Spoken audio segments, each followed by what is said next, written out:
Jane. A few days ago, they received their ballots in the mail. Jane voted her ballot this morning, and it's ready to be returned to the election office. John is still deciding how he wants to vote his ballot. How did the ballots get to John and Jane? And what happens to the ballots once they have been voted? Let's follow the journey of the ballots to find out. The journey begins when the election office delivers the vote-by-mail supplies to a mailing company, which first addresses an envelope for each voter by zip code and type of ballot. The envelopes move to a machine that automatically inserts the vote-by-mail materials into a ballot delivery envelope, a ballot, a secrecy envelope, a ballot return envelope, and if it was not previously sent by mail, a voter's pamphlet. Once the envelopes are sealed, an election worker inspects and places them in a tray for delivery to the post office.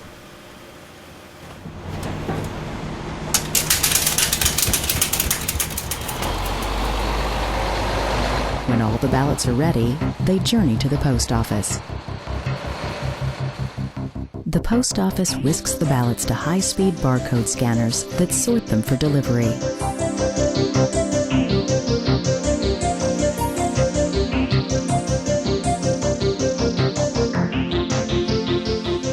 The ballots are then routed to the post office branch where the postal carrier prepares them for delivery.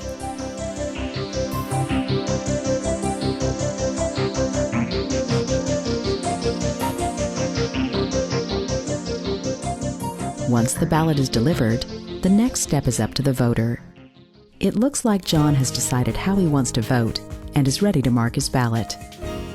He marks his ballot carefully with a pencil or blue or black ink, then seals the ballot in the secrecy envelope.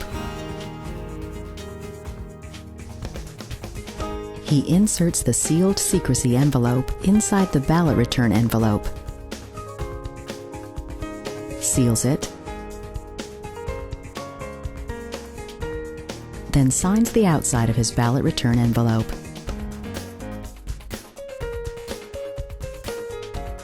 Jane decides to mail her ballot to the election office. She applies a first-class stamp and mails the ballot return envelope. John decides to drop off his ballot at an official drop site near his work. Other voters choose to deliver their ballots to an official ballot box at the library. Or on Election Day, ballots are collected curbside at the elections office. When requested, voters with special needs are assisted in their place of residence by a bipartisan voter assistance team. John and Jane's ballots are collected and taken to the election office, where the ballot return envelopes are examined to make sure they are signed. If unsigned ballots are received prior to Election Day, they are returned by mail to give voters an opportunity to sign them. If an unsigned ballot is received on Election Day, attempts are made to contact the voter by phone. The voter has until 8 p.m. to sign the ballot at the election office. If you have time before 8 o'clock, you can come in and sign. Next, the barcodes on the ballot return envelopes are scanned. Scanning tells the computer that a ballot return envelope with its unique voter barcode number has been received and is being sequenced for signature verification. A mark is added to the top of the envelopes to indicate this process is complete. Once a tray of envelopes has been scanned, it goes to an election worker who verifies the signature on each return envelope. When this process is complete, a second mark is added to the top of the envelopes. If a signature cannot be verified, that envelope is set aside and a letter is sent requesting the voter update his or her signature. I got this letter and I wanted to update my... A third and final mark is added to the tray of envelopes, signifying the signature verification and scanning tallies are identical.